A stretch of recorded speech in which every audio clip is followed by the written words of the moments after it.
XMPP pour Instant Messenger. XMPP est un protocole de communication basé sur XML pour le messagerie instantanée presque en temps réel. Son nom original est Jabber.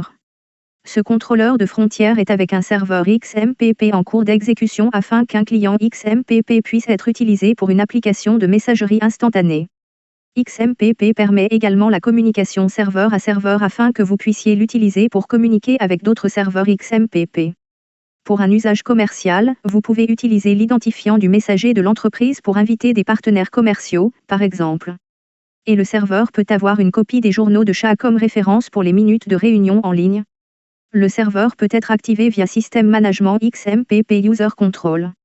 L'hostname doit être défini comme nom d'hôte qualifié pour les serveurs Internet ou le nom de domaine avec les enregistrements SRV XMPP correspondants.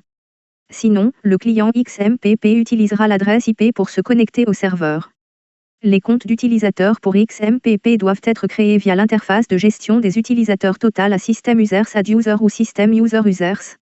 Lorsque le serveur XMPP est en cours d'exécution, il utilise le port TCP 5222 pour la communication client et le port TCP 5269 pour la communication serveur à serveur. Pour que deux clients XMPP envoient des messages l'un à l'autre, ils doivent accepter l'invitation de l'autre partie afin de réduire les chances d'être spammés. Le serveur lui-même peut également bloquer la communication avec les autres serveurs.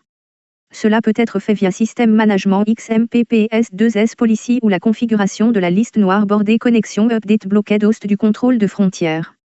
Il existe de nombreux clients XMPP, comme Pidgin, Jujitsu ou BEM, qui peuvent être utilisés sur les ordinateurs de bureau ou les appareils mobiles. Certaines des fonctionnalités XMPP partagent d'écran de bureau ou visioconférence. Nous tenons à souligner que ces fonctionnalités telles que partage d'écran de bureau, transfert de fichiers, voix ou vidéo n'utilisent XMPP comme canal de signalisation, son implémentation n'a rien à voir avec le serveur. Ces fonctionnalités peuvent fonctionner en mode pair accent grave pair mais échouer lorsque les deux clients sont derrière des pare-feux différents.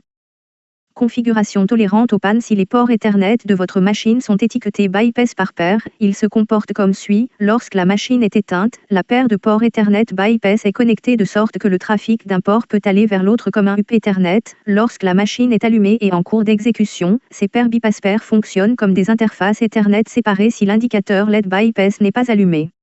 Cette astuce de conception matérielle ne fonctionne pas bien seule, elle doit s'associer avec l'autre appareil.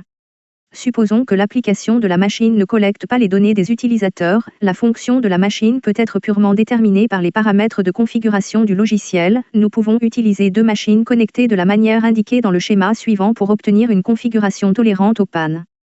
Si la machine à gauche est éteinte, le trafic sera dirigé vers la machine à droite. Ceci est particulièrement utile lorsque la machine est utilisée pour le basculement de charge. Frontière règle équilibrage de charge IP. Les serveurs réels sont situés derrière de sorte que le chargeur de charge lui-même ne contienne pas de données.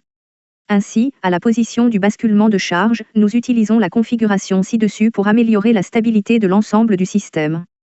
Nous utilisons le diagramme suivant comme exemple spécifique. La machine A est dotée de 6 ports Ethernet et la machine B a exactement la même configuration. Les ports Ethernet E0 et E1 sont une paire de contournements sur la machine A, E2 et E3 se comportent de la même manière. Veuillez noter que la fonction de contournement ne fonctionne que lorsque la machine est éteinte ou déclenchée par un logiciel. Dans la condition d'utilisation normale, ils sont juste des interfaces Ethernet faisant partie de leur sous-réseau spécifique. Sur la machine A, le port E0 fonctionne comme port 1 pour se connecter à Internet, E3 se connecte au réseau LAN de bureau. Le trafic réseau provenant du sous-réseau se connectant à E3 avec une destination vers Internet sera géré via NAT, traduction d'adresse réseau, et sortira via E0 en utilisant l'adresse IP de E0 comme adresse source tout en allant vers Internet. Sur la machine A, les ports Ethernet E1 et E2 sont mis en état off, E1 sur la machine A se connecte à E0 de la machine B, et E2 sur la machine A se connecte à E3 sur la machine B. Puisque E0 et E2 sur la machine A sont en état off, la machine A et la machine B n'affectent pas l'autre, même si elles ont les mêmes paramètres d'adresse IP.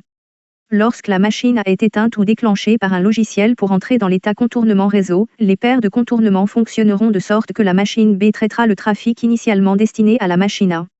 Cela fonctionne dans le sens où les paquets réseau vers E0 de la machine A seront traités par E0 de la machine B car E0 et E1 de la machine A sont contournés lorsque la machine A est éteinte. Les paquets réseau vers E3 de la machine A seront traités par E3 de la machine B car E2 et E3 de la machine A sont contournés. À partir de la description ci-dessus, vous remarquerez que la machine B n'a pas besoin de paires de contournements, les paires de contournements ne sont nécessaires que sur machine A. Ainsi, comme vous pouvez avoir une autre machine se comportant de la même manière, vous pouvez mélanger la machine A avec la machine fournie par les autres fournisseurs. Dans le réglage mentionné ci-dessus, les ports Ethernet E1 et E2 sont mis en état off, éteint. Cela peut être fait via System Network Ethernet Status. La vitesse du réseau est définie via auto-négociation. Le champ détecté indique le statut si le lien est correctement câblé et actif ou non.